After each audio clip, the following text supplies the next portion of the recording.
Hello, sports fan. This is Stephen Hill for Sports Choice Plus. I bring you a very special breakdown. I'm going to be covering how much is too much to pay Brock Purdy. Before I get right into that, I'm going to make sure you're subscribed to the YouTube channel so you get all the updates and all the breakdowns. Without further ado, let's get right into it. Coming into this offseason, there has to be several sacrifices made by the San Francisco 49ers. We're looking at just exactly what they sacrificed. They've sacrificed defensive leaders, offensive leaders. They've sacrificed left tackle, defensive ends, defensive tackles. They've sacrificed almost a little bit of every position to make sure they have financially enough space to sign quarterback Brock Purdy off of his rookie deal into a respectable deal for quarterbacks. The question is, how much should they pay him? Should he reset the market as a quarterback? You know how they say, when you're up for your deal, you need to advance the market. You need to push the goalposts farther so people behind you can make more money. Is that where we're at with the 49ers? Has Brock Purdy shown you enough to be that type of guy? Should he be paid more than Patrick Mahomes? Should he be paid more than Joe Burrow? Should he be paid more than Josh Allen? Should he be the highest paid quarterback in the NFL? Should he make more than Dak Prescott? So there's so many different questions. There's so many different things with no actual Super Bowls on his resume, but he's been to a Super Bowl. You got to ask yourself, what is Brock doing? Is he at the table being greedy? Is he at the table saying, you know what, I want to leave something on for my teammates so you can sign other people? It's very tough, but the San Francisco 49ers should not go over $45 million to sign Brock Purdy. A part of this is Kyle Shanahan's offense, his system, the schematic scheme of what he brings to the table. We've seen Jimmy G thrive in it. We've seen other quarterbacks like Mike Ryan thrive in it. We've seen RG3 thrive in the same type system. And this is a system that's going to allow the quarterback to take advantage of having multiple weapons like Christian McCaffrey, like a Brandon Ayuk. No longer on the team, but like having a Deebo Samuel that can get the job done.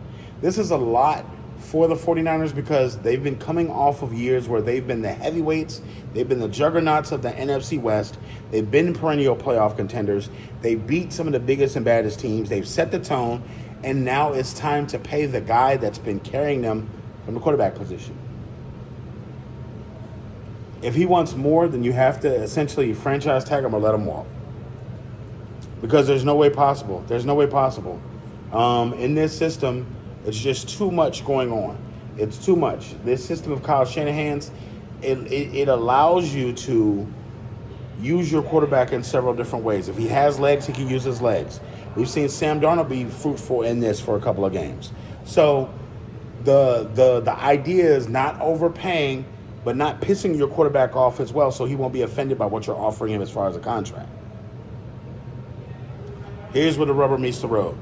Do you sacrifice extra money to give to Brock Purdy, knowing that you need to fill out spots on defense, knowing that you need to retool that offensive line, knowing that you need to do a couple of things with free agency? Do you give him the money because of what he's done and how loyal he's been to you, or do you do the right thing by the team and try to make sure that you're filling out that roster? If I'm Kyle Shanahan and General Manager John Lynch, I'm trying to spend the least amount of money to get that guy in the building, but at the same time, not reset the market, but show him we appreciate him. I feel like having Mac Jones as a backup is going to be a good thing. I think if you give Mac Jones the same opportunities you give Brock Purdy, they're almost the same person. I saw enough of Mac Jones at Bama, and I saw enough of him in New England. When you give him weapons, he can make the job done. He can get the job done. When you give him the opportunity, you give him the space, you give him the offensive line, he can get the job done. So it's a dog-eat-dog world. The San Francisco 49ers don't need to overthink this. They need to be realistic and at the same time understand that this is how it's going to be. You can't reset the market with Brock Purdy. I'm sorry, you can simply not. His resume doesn't say reset the market. Yes, he's good for a couple of wins. Yes, he's good for keeping them afloat. But it's not been, he's going to the Super Bowl every year and it's his reason. When they've gone to the Super Bowl, it's been because of Deebo Samuel. It's been because of Kittle. It's been because of Christian McCaffrey. It's been because of a lot of different things, not just him.